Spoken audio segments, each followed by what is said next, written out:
ভারতে হিন্দুস্তান ক্লাবে আসন্ন টলিউড মুভি হেমন্তের অপরাহ্ন ট্রেলার লঞ্চ করল।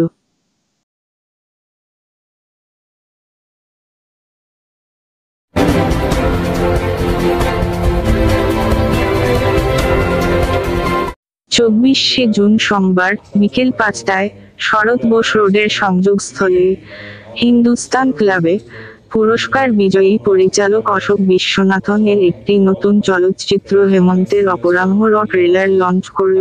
ট্রেলার লঞ্চে কলাকুশলী ছাড়াও অগণিত সিনেমা প্রেমী ও অভিনেতা ও অভিনেত্রীরা উপস্থিত ছিলেন। হেমন্তের অপরাহ্ন চলচ্চিত্রটি কাস্ট এবং ক্রু দ্বারা উন্মোচন করা হয়। সমরেশ রায় ও শম্পা দাসের তথ্যচিত্রে সিএন টিভির প্রতিবেদনে দেখুন বিস্তারিত। Thinking of me with this role, এই চরিত্রটায় কাজ করতে পারার থেকেও আমার কাছে আনন্দের এবং প্রাপ্তির ব্যাপার যে অশোক বিশ্বনাথনের সঙ্গে কাজ করতে পেরেছি।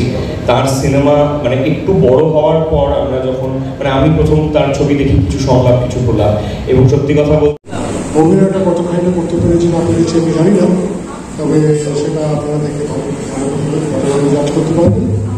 এই আর নতুন কাজটা করে খুব আনন্দ পেয়েছি, এটুকু। Thank you.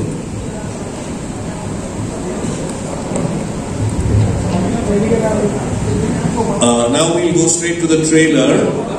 For all the artists assembled here, you may not see yourself in the trailer because we are leaving something to be seen in the hall. So not everything is going to be shown in the trailer, but certain just एक झलक आप देखेंगे. So let's watch the trailer.